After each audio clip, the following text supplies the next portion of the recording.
Muy buenos días, hermanos. En la mañana de hoy damos gracias a Dios por permitirnos estar reunidos a través de este estudio bíblico. Hemos tratado de establecer estos estudios porque hemos considerado en mucha oración que el estudio nos ayuda mucho más a ampliar los conceptos. Entonces vamos a estudiar hoy el capítulo 3 de Hechos. Recibí muchas llamadas ya personales de algunos hermanos, o de muchos hermanos, porque realmente fueron varios, eh, agradeciendo por el tema que toqué la vez pasada, o el domingo pasado, con el estudio, donde hablábamos de los dones, la diferencia entre dones y talentos. Está todavía grabado, así que está ahí, así que alguno que no lo haya visto, te invito a que lo vea, que lo abra. Incluso hay personas no de la iglesia que lo estaban viendo, y ha sido de edificación para ellos. Que espero que el estudio de hoy también usted puede invitar a otro a recibirlo. Envíeselo a alguien que usted crea que pueda escucharlo y ser atento. Lo único que es un poquito, a veces se va, yo creo que el que hicimos cogió como 40, 45 minutos. No sé qué tiempo me tome, pero este es un poco más suave porque es un estudio bíblico, un estudio de los que el Señor hizo en este capítulo con Pedro y Juan.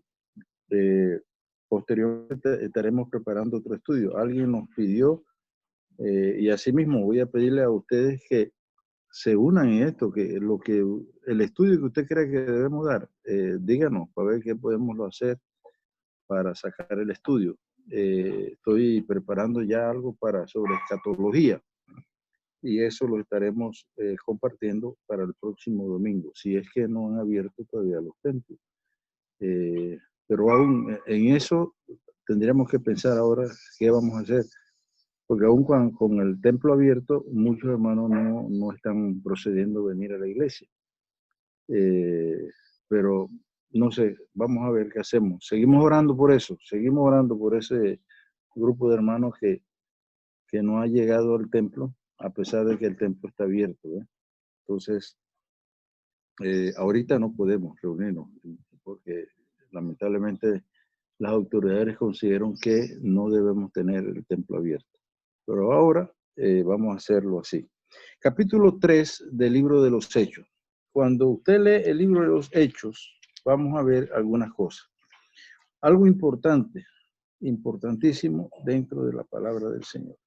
Usted ve que la Biblia tiene una serie de división, o por lo menos hay dos divisiones bien concretas en la Biblia. Uno, la división de capítulos, y posteriormente la división de versículos. Esto tiene sus razones y esto tiene su tiempo que está determinado. La razón era porque cuando se empezó a leer la Biblia, ya en gran masa, en gran cantidad, la gente no podía entender o no podía alcanzar las lecturas bíblicas como era necesario. Entonces, la Biblia era un solo paquete, por lo menos el libro de Isaías, un solo libro. No había capítulo y no había nada, absolutamente nada. Igual que los libros de Moisés, nada de eso estaba dividido. Entonces, pero los rabinos, muchos años atrás, 1500 atrás, decidieron que había que hacer algo sobre ese tema. Entonces, ellos se organizaron en el año 1555 y se imprime la Biblia latina, una Biblia que fue impresa por primera vez en el año 1555. Esta Biblia ya traía las divisiones por capítulo, nada más, por capítulo. No en párrafo, sino en capítulo. No sé si puedo explicarme. Así que separaron los capítulos, separaron la Biblia y fueron muy minuciosos en separarlo de dónde a dónde era el capítulo y de dónde a dónde era el otro capítulo. Entonces, eso fue un trabajo muy grande que se empezó a hacer eso. Luego de eso, se hace lo necesario, que era la división por versículo. En esa misma, en esa misma impresión se da por versículo también la Biblia. Así que ahí, pero muchos años después, casi ahora en el tiempo moderno nuestro, se divide por párrafos y por eso que aparecen los párrafos. En el capítulo 3 aparecen por lo mínimo 2 párrafos. Te va a ver, el primer párrafo dice del capítulo 3, del 1 al 10. Ese es el primer párrafo. Y el otro párrafo que está dividido la Biblia aquí en el capítulo 3 está del 11 al 26. Así que para que tengan una idea de lo que puede haber sido este gran trabajo dividiendo la Biblia de esa manera. Así que importantísimo eso. Así que para estudiar la Biblia era necesario esta división. Era necesario que se diera esto. ¿Por qué? Porque era mejor para los lectores de la Biblia que pudieran tener esto dividido de esta forma. Así que en el nombre del Señor quiero añadir esto en el estudio. Y lo otro es que muchas personas cuando usted manda a leer la Biblia utilizan el nombre del párrafo, que muchas veces no es bíblico o no sale de la Biblia, sino que sale de una persona que fue dedicada a hacer esto. Sí, por tanto, no es bueno y puede ser hasta peligroso mencionar el título del párrafo. Por lo menos yo voy a leer ahorita del 1 al 10 y ahí ese párrafo dice un cojo es sanado. Pero es mejor obviar ese título porque el título no necesariamente sale de la Biblia, sino que sale de la mente de una persona que está leyendo y dice, bueno, esto se va a llamar así. Entonces es importante para separar lo que es bíblico a lo que no es bíblico y no caer en errores en este caso. Vamos entonces al texto. Yo espero que esa explicación haya ayudado en algo y podamos tener entonces el estudio. Miren lo que dice la palabra del Señor. Pedro y Juan subían junto al templo a la hora novena de la oración y era traído un hombre cojo de nacimiento a quien ponían cada día en la puerta del templo que se llamaba La Hermosa para que pidiese limosna a los que entraban en el templo. Cuando vio a Pedro y a Juan que iban entrando en el templo, les rogaba que les diese limosna. Pedro con Juan, fijando en él los ojos, les dijo, míranos. Entonces él estuvo atento, esperando recibir algo de ellos. Mas Pedro dijo, no tengo plata ni oro, pero lo que tengo te doy. Y en el nombre de Jesucristo de Nazaret, levántate y anda. Y tomándolo de la mano derecha, le levantó. Al momento se afirmaron los pies y los tobillos. Y saltando, se puso en pie y anduvo. Entró con ellos en el templo, andando y saltando y alabando a Dios. Y todo el pueblo le veía andar y alababa a Dios. Y le reconocían que era el que se sentaba a pedir limosna en la puerta del templo, La Hermosa. Y se llenaron de asombro, de espanto por lo que habían sucedido. Pedro y Juan solían ir después de la resurrección del Señor al templo a orar. Mire, ya se había establecido esto por costumbre con ellos. El Señor lo hacía, ¿se acuerdan que el Señor hacía este evento de ir al templo, de estar en tiempo de oración o de lectura bíblica? Él lo hacía, Jesús lo hacía. Los apóstoles aprendieron de esto. Entonces Pedro y Juan, en medio de la situación que se estaba dando, se da este evento. ¿Y cuál era? Pedro y Juan subían a la hora novena, la hora de la oración. ¿Cuál era la hora novena? Alrededor de las 3 de la tarde. Esa era la hora de la oración.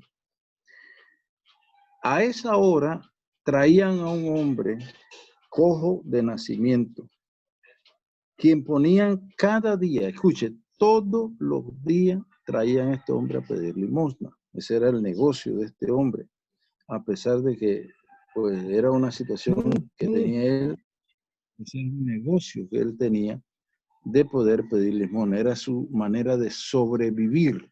Era una manera de poder darle respuesta a las necesidades que podían tener su familia. Entonces este hombre dice que era puesto allí en la puerta de la Hermosa y ahí pedía limosna. Este hombre, cuando Pedro y Juan entró, él le pidió a Pedro y Juan algo de la limosna. ¿Me explico? ¿Y qué era la limosna? Bueno, lo que nosotros conocemos como un aporte económico que podía recibir el hombre. Podría ser mínimo centavos, como podría ser generosa, un poco más de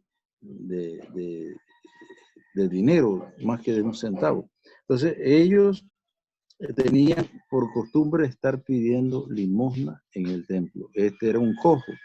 Yo me imagino que era una persona que tenía los pies tullidos, no, los pies, los tobillos, todos estaban muy reservados en el cuerpo de este hombre. Yo me imagino, a los hermanos, ¿se acuerdan de nuestro hermano César? Él tenía problemas de esa clase, él no se podía parar, él no se podía levantar. Era un hombre que si usted lo ponía ahí, era muy poco lo que podía avanzar. Bueno, igual este hombre era un hombre que estaba totalmente a merced del movimiento de otro, de que otro le pudiera llevar. Este era el caso de este hombre, que no dice el nombre del cojo. Pedro, cuando vio esto, y Juan, dice la Biblia, en el versículo 4, Pedro y Juan, con Juan fijando en él los ojos, le dijo, míranos. Mire la orden que le da Pedro y Juan a este hombre. Desde luego que él iba a hacerlo. ¿Y qué le hizo? Entonces, le estuvo atento, dice, y él, o el cojo, estuvo muy atento a lo que venía de la mano de Pedro o de Juan, esperando recibir algo de ellos, algo. Él no pedía mucho, él pedía lo mínimo, pero él no tenía idea lo que iba a recibir en este momento. ¿Sí? Él no tenía idea. Mas Pedro dijo, no tengo plata ni oro, pero de lo que tengo te doy. Y en el nombre de Jesucristo de Nazaret, levántate y anda. Mire, esta manera de hacer un milagro es interesante y vamos a verlo de esa forma. ¿Cuál es lo interesante? Es que Pedro y Juan no hicieron un alarde de fuerza o un espectáculo por orar por esta persona que estaba enferma y de nacimiento, acuérdense. Era un milagro. ¿Se acuerda que estuvimos explicando eso en el estudio? Una cosa es milagro y otra cosa es sanidad. Ya, esto que estaba haciendo Pedro era un milagro, algo que era de lo natural. Pedro había nacido de cojo de nacimiento. Y lo que Pedro estaba haciendo era fuera totalmente de lo natural. Y Pedro y Juan nunca, usted ve en la Biblia, y cuando usted lee el texto, usted se da cuenta que el texto nunca te da un espectáculo que ellos hicieron por esto, levantando las manos, ni gritando, ni nada de eso. ¿Por qué? Porque no olvidemos, el que hace el milagro es Dios, no nosotros. Nosotros somos un instrumento en la mano de Dios. Nosotros somos un vaso, ¿ve? Para poder hacer una oración por otra persona. Y esto es para todos los cristianos. Esto no es solamente, este no es una autoridad que solamente puede tener el pastor o el diácono o los líderes de la iglesia. No, mi hermano. Usted ahí, usted puede decir, bueno, que yo no soy tan importante en la iglesia. No es que no es asunto de importancia. Es asunto de constancia en su oración. Escúcheme bien. El que quiere ser usado por el Señor tiene que meterse con el Señor. Amén. Todo el que quiera ser usado, como Pedro y Juan, y como cualquier pastor de nuestras comunidades, quiere ser usado, usted quiere ser usado como cualquier hermano que hace estas cosas para el Señor. Entonces usted tiene que meterse en oración, tiene que meterse con Dios, tiene que dedicarle tiempo a Dios. Pero no pretenda ir a sanar o ir a orar por una persona que está enferma de cualquier cosa si ni siquiera usted ha tenido un tiempo de orar a solas con Dios? Entonces, por eso que mucha gente no se atreve.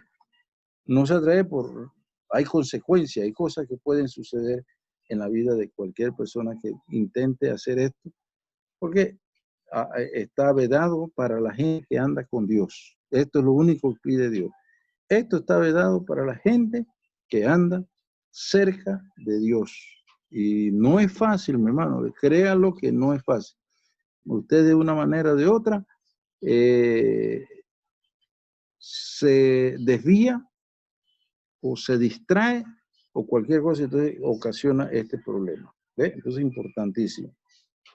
Pedro y Juan le dice a este muchacho, levanta tus ojos y míranos. Entonces él le miró, estando atento, dice, y recibe. Más Pedro dijo, no tengo plata ni oro, pero lo que tengo te doy. En el nombre de Jesucristo de Nazaret, levántate y anda.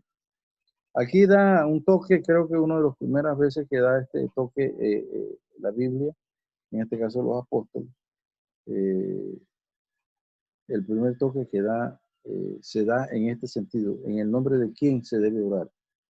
Acuérdense que ya en la Biblia, en Mateo, en Lucas y en Juan, en Marco, se habla de que se debe orar en el nombre de Jesús. Perdón. Pero acá Pedro amplifica el nombre de Jesús. Y no olvidemos que aquí es importante, que los demonios conocen cuando usted está hablando en el nombre de Jesús. Los demonios saben cuando usted está hablando en nombre de cualquiera que no es Jesús. Pero en este caso, Pedro le dice a este muchacho, y en el nombre de Jesús o Jesucristo de Nazaret, levántate y anda. ¿Por qué aquí el énfasis? El énfasis es que Pedro utiliza el nombre de Jesucristo. Esa unión, acuérdense que esa unión del nombre de Jesús se da acá en el libro de los Hechos. Jesucristo. Jesús, el nombre humano, y Cristo, el nombre mesiánico. Entonces es importante eso saberlo. Y en este caso, para diferenciar de otros que hubieran estado por ahí dándose la tarea de poner su nombre como Jesucristo, entonces él dijo, en el nombre de Jesucristo de Nazaret. Acuérdense que de donde nació Jesús, acuérdense que ese era como el apellido. Acuérdense que el lugar de donde usted nació, eso era como el apellido. Siempre le decían, bueno, José de Belén. Ya, ese era José de Belén. O hablaban de Marcos de Filipo. Bueno, ya él nació en Filipo. Entonces Jesús de Nazaret, es dándole lugar al nombre del lugar donde Jesús nació, para que nadie se equivocara, y mucho menos los demonios o las enfermedades que obedecían a ese nombre. Acuérdense que las enfermedades obedecían al nombre de Jesús, no al nombre de Félix, ni al nombre de Pedro, ni de Juan. Era al nombre de Jesús, al nombre que Jesús tenía. Y en este caso Jesús de Nazaret. Bien, ese no tengo oro y no tengo plata era algo significativo. Pedro y Juan, acuérdense, no eran gente que tenían recursos.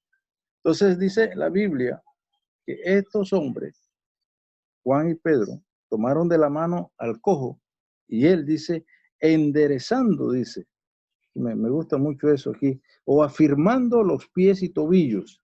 Así que acuérdense, este hombre, yo calculo, yo estaba viendo el estudio que yo tenía, hacía este estudio para hablar de esto, no dan una edad, pero dice que se calcula que tenía entre 35 y 40 años. Un hombre de 35 y 40 años nunca había caminado, jamás se había parado sobre sus pies. Entonces, no era fácil, porque el milagro tenía que hacerse completo, porque él podía hacer que le enderezaba los pies, pero no se podía parar. Pero estos hombres se levantaron con la ayuda de ellos, dice que tomándolos de la mano, yo me imagino que Pedro por un lado y Juan al otro, tomándolo de la mano, dice, él se levantó, dice, y se fue, dice, y se puso en pie y anduvo y entró con ellos en el templo andando. Mire, tres cosas importantes: andando, caminando, saltando. saltaba, no solamente caminaba, sino que saltaba de alegría, desde luego, saltaba y alababa a Dios. Tres cosas importantes en la vida de cualquier persona que reciba una sanidad, sea una vista, sea que una sanidad de algún problema estomacal, una enfermedad de cualquier clase, mi hermano. Dios se agrada cuando usted es agradecido por esa sanidad. En este caso, este hombre, desde luego, saltaba, andaba, alababa a Dios porque todo el pueblo lo veía. Y mire lo que dice, y todo el pueblo le vio andar y alabar a Dios. Ya, con eso era un testimonio. Se puede imaginar el asombro que pudo ocasionar esto en la comunidad. Fuerte, muy fuerte, un asombro extraordinario. Dice, y le reconocían que era el que estaba sentado pidiendo limón en la puerta del templo La Hermosa. Así que importantísimo que esto se diera a conocer. Bien, este hombre entra al templo, ¿ve? Y ahí llega la condición importante de este templo, de este lugar de oración. Acuérdense que era un lugar de oración. Por eso que yo pienso que nunca debemos descuidar nuestro tiempo de oración. Nuestro tiempo de oración debe ser siempre protegido, debe estar siempre, porque es en el tiempo cuando Dios nos puede ayudar en los milagros que el Señor quiere hacer en nosotros, o si estamos necesitados de algún milagro o de alguna sanidad. Regularmente la gente ora. Yo estaba oyendo la oración esta mañana en el grupo de oración y me llamaba la atención es la cantidad de oración que la gente levanta, porque todos tenemos necesidades, todos los hermanos, la gente de la iglesia, los que están en autoridad dentro de la iglesia, también oramos por las autoridades. Todo es una serie de cosas. Pero hay momentos cuando estamos en oración por enfermedades. En este caso, regularmente la iglesia utiliza los tiempos de oración. En el caso nuestro, nosotros tenemos, hasta el momento no se ha quitado, lo único que no se puede porque estamos en, ¿cómo se llama? Toque de queda. Pero nos reunimos los viernes para orar por los enfermos, orar por las necesidades que tiene el pueblo. Entonces, qué importante. ¿En qué momento fue recibido la sanidad de este hombre? Fue en el tiempo de oración, ¿ya? En el tiempo de oración, sin mayor espectáculo, sin mayor situación. Pedro y Juan levantaron sus oraciones por la vida de este hombre. Así que ahí estamos. Versículo 11 ahora, en adelante, usted ve que ahí viene el seguimiento. De él sigue alabando al Señor. ¿Y qué ocurre aquí? En el capítulo dice, y teniendo asido a Pedro y a Juan, el cojo que había sido sanado, todo el pueblo atónito, escúcheme, el pueblo atónito, concurrió a ellos al pórtico que se llamaba de Salomón. ¿Qué es lo que estaba pasando? Esto trajo una conmoción. La gente, es que una noticia de esa clase no se queda entre lo que ocurrió el evento. Esto corre, esto va de un lugar a otro. La noticia llegó al mercado, llegó a las tiendas, llegó a las casas, llegó al palacio, llegó a todos lados. Todo el mundo se dio cuenta que este hombre que era cojo se levantó de sus pies y caminó. Y todo el pueblo vio andar a este hombre. Desde luego que esto traía una serie de preguntas e interrogantes que se hacían ellos allí. Viendo esto, Pedro respondió al pueblo: varones israelitas, ¿por qué os maravilláis de esto? Ahí viene. Yo nomás quiero invitarles a que lean todo el capítulo que falta, todo lo que falta de esta parte. Pero aquí lo que voy a hacer es tratar de hacer un compendio de lo que dice aquí. ¿Qué es lo que dice? Pedro se levanta y él le dice al pueblo: ¿por qué se maravillan? Nosotros no hemos hecho nada. ¿Por qué ponen sus ojos sobre nosotros? Nosotros no hemos hecho nada. Aquí el que hizo fue esto. Entonces viene la explicación. Y empieza con Abraham, Isaac y Jacob, el Dios de nuestros padres. Él se ha glorificado a su Hijo Jesús. Ahí viene. Toda una enseñanza empieza Pedro en un momento como el que estaba pasando en Israel. Pedro dedica el tiempo para exaltar al Señor. Le dice, entre otras cosas, le dice al autor de la vida, ustedes lo negaron, ustedes lo traicionaron, ustedes dieron por reo a Pilato, no permitieron que Pilato lo liberara, lo entregaron en una cruz y todo eso fue precisamente y Pablo le aclara, Pedro le aclara y dice, y ustedes lo hicieron por ignorancia. ¡Wow! ¡Qué duro fue esto!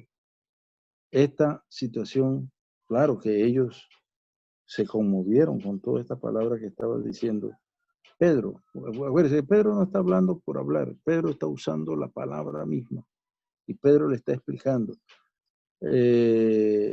todo lo que aquí viene. Mire lo que dice el versículo 22, porque Moisés dijo a los padres, el Señor vuestro Dios os levantará profeta de entre vosotros, hermanos, así como a mí, y él oiréis en todas las cosas que hablé. Y entonces ahí está, los profetas, hermano, todo ese trabajo que hicieron los profetas. Y si nosotros apelamos esto hoy día, todo ese trabajo que han hecho los pastores que han pasado y que ya han pasado a la presencia del Señor, todos esos trabajos que han hecho los pastores a nivel nacional, de todas las iglesias, ese es un trabajo profético que ya se hizo. ¿Ve? Si usted guardó su vida delante de Dios, usted está haciendo un trabajo profético. Si usted está predicando la palabra, usted está haciendo un trabajo profético del cual el Señor ha puesto en sus manos para predicar. Me parece que esta es una reflexión que debemos hacer. Yo me hago la pregunta, ¿qué legado espiritual estoy dando yo como pastor? ¿Qué ejemplo estoy dando yo como pastor a una iglesia, a un pueblo, a una gente que está buscando y demandando de nosotros como predicadores lo mejor? Entonces, qué importante es eso, qué significativo es esto, el poder tener nosotros con toda claridad qué estoy haciendo yo para extender el reino de Dios. Pedro y Juan hicieron su parte, los apóstoles hicieron su parte, los que siguieron esa línea hicieron su parte. Y ahora nosotros, que tenemos la responsabilidad de hacerlo, ¿qué estamos haciendo? ¿Qué hemos hecho hasta este momento? Hasta este momento, ¿qué ha hecho usted para que el evangelio siga y no se detenga? Para que aquellos que están enfermos se sean sanados, para aquellos que no conocen del evangelio sean salvos. ¿Qué ha hecho usted? ¿Cuánto ha aportado usted para eso? ¿Qué ha aportado usted para eso? Entonces, eso es importante que nos podamos nosotros dar cuenta. Y poder darnos cuenta de esto es porque el Señor nos da la oportunidad de hacer esa reflexión profunda en nosotros. ¿Y qué pide Pedro al final? Versículo 19 dice, así que arrepentíos y convertíos para que sean borrados vuestros pecados, para que vengan los días de la presencia del Señor, tiempo de refrigerio. Y Él envíe a Jesucristo, que os fue antes anunciado. Sí, ese era el anhelo de Pedro como apóstol, como siervo del Señor. Primero, un arrepentimiento y una conversión de la gente. Todos los cristianos, hermano, tenemos eso. Tenemos que alcanzar eso. Que aquella persona con la cual conversamos sean salvos, sean alcanzados, que se conviertan a los caminos del Señor. Y eso va a provocar ¿qué? Que borre sus pecados. Acuérdense que la Biblia dice que el Señor borra nuestros pecados, borra, no nada más no lo quita y lo pone por ahí guardadito, no, los borra. Se olvida el Señor de todos esos pecados que nosotros hemos cometido. Importante. Y no solo esto, sino que para que vengan tiempos en la presencia del Señor de refrigerio, tiempo de refrigerio. Y Él envía a Jesucristo, que fue antes anunciado a nosotros. Desde luego, hermano, todo esto nos ayuda a entender los propósitos del Señor. Vamos a ver si hacemos un pequeño resumen. Pedro y Juan van a un evento como todos los días, a la oración. Nosotros no tenemos costumbre de hacerlo todos los días, pero ellos sí lo tienen todos los días, dice que iban al templo. Y ese era un fluir de gente a la oración. Tal vez uno venía un día, otro venía otro día, pero venían al templo a orar. Esa es una costumbre que todavía tienen los judíos y los musulmanes también tienen esta costumbre. Nosotros somos los que somos un poquito menos agresivos en eso, pero sí sería bueno que pudiéramos. Todos los días venían Pedro y Juan, se encuentran con este paralítico, con este hombre enfermo de nacimiento y logran levantarlo de esa condición. Desde luego, el muchacho, el hombre, muy alegre, dice que se levantó y afirmando los pies dice que andaba saltando y alabando a Dios. Importante eso, no se olvide eso, que es importante. Y que esa autoridad que tenía Pedro y Juan la pueden tener todos los cristianos, todos los cristianos. Aquí nadie puede salir de esto y decir, bueno, no, es que yo no tengo, no, usted lo puede alcanzar. Lo único que tiene que dedicarlo, tiene que dedicar tiempo a esto, importante. Y lo otro es que podemos resaltar aquí entonces que Pedro y Juan, cuando ven la cantidad de gente que se aglomera para ver, empieza y trae la primera predicación de esta clase. Así que Juan va a la predicación, enseña la palabra con toda autoridad. Y mire las consecuencias. Usted puede ver que en el capítulo 4, Pedro y Juan fueron puestos presos. Mire, yo siento como que aquí estamos en los tiempos nuestros tiempos, como que no quisiéramos que estas cosas pasen. Alguien nos ponga preso por predicar la palabra, o alguien nos ponga preso por desobedecer a la palabra, o desobedecer a las autoridades. Mire, Pedro mismo, yo no sé si usted ha leído aquí mismo en el capítulo 4, donde dice que Pedro le dice a las autoridades que ahí estaban en ese momento, que le dijeron, no, ustedes no van a predicar más nunca en el nombre de Jesús. Y Pedro dice, analicen ustedes, obedecer a Dios o obedezco a los hombres. Entonces, hermano, yo sé que es muy sencillo obedecer a las autoridades y ya, no habría problema. Pero cuando nuestra fe está en juego, usted no puede jugar con esto. Cuando nuestra fe está en juego, usted no puede jugar con esto. Pedro y Juan siguieron predicando la palabra, aun cuando le dijeron, no lo haga. ¿Y cuál fue la consecuencia? Preso. Acuérdense de eso. Pedro quedó preso. Y esta fue la primera vez que le pusieron preso. Después de ahí vino varias veces, quedó preso. En una lo sacaron, lo sacó el ángel y de nuevo quedó preso hasta que a Pedro lo mataron. Y ustedes pueden recordar que Pedro murió crucificado boca abajo. ¿Y cómo murió Juan? Dice que Juan lo ponían en pailas de aceite hirviendo y lo metían. Me imagino que era un procedimiento, le metían los pies o lo metían las manos y hasta que este hombre, a final de cuentas, murió de viejo, pero totalmente quemado. Y esto eran consecuencias o eran los resultados de obedecer a Dios. Yo no sé si estamos dispuestos nosotros a obedecer a Dios. ¿Usted estará dispuesto a obedecer a Dios a tal magnitud, hermano? Hay que pensarlo, hay que analizarlo mucho y poderlo reflexionar y hacer esa conclusión al final. Usted solo se tiene que hacer esa conclusión. ¿Es obedecer a Dios o es obedecer a los hombres? ¿En qué condición estamos? ¿En qué nivel estoy con mi relación con Dios? Así que le dejo eso así, reflexiónelo. Yo lo he hecho varias veces. Yo estaría dispuesto a obedecer a Dios de tal manera que hasta puedo ir preso.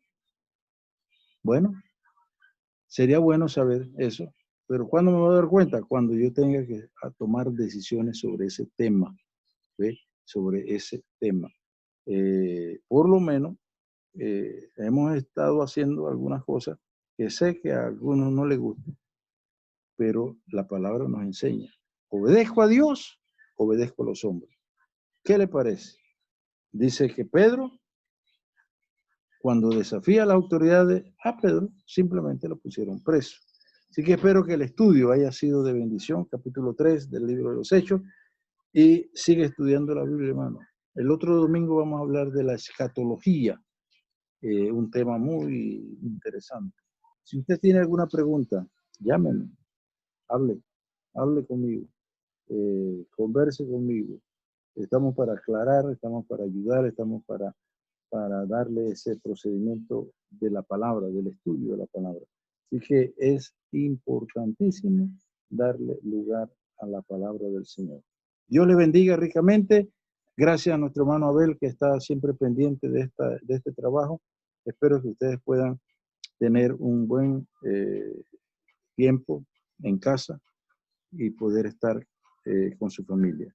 Oremos. Amado Señor, te doy gracias por cada hermano que ha estado escuchando el estudio. Te doy gracias por cada persona que ha puesto aplicando este tema. El que puedan, oh Dios, ponerlo en práctica lo que dice tu palabra. Yo te quiero pedir, Señor, que tú sanes a aquellos que tienen algún problema de salud en el nombre de Jesús de Nazaret. Que tú hagas la obra, operes milagro, operes sanidad. Gracias, Señor, por tu misericordia, por tu amor y tu bondad hacia nosotros. Señor, tú conoces cuánta gente está pasando hambre, cuánta gente está pasando necesidades profundas, Señor. Y cuánta gente, Señor, está disponiendo de su vida. Quiero pedir, Señor, que tú tengas misericordia de esas personas. Personas que a veces uno no espera que pasen, pero ahí estaba sucediendo. Señor, en el nombre de Jesús te pido que tú limpies los aires de nuestro Panamá, limpie los aires de nuestra provincia, limpie los aires de nuestros barrios, que tú, Señor, puedas, Señor, sanar a nuestro país, Señor. Oh, gracias te doy, en el nombre de Jesús de Nazaret. Gracias. Amén.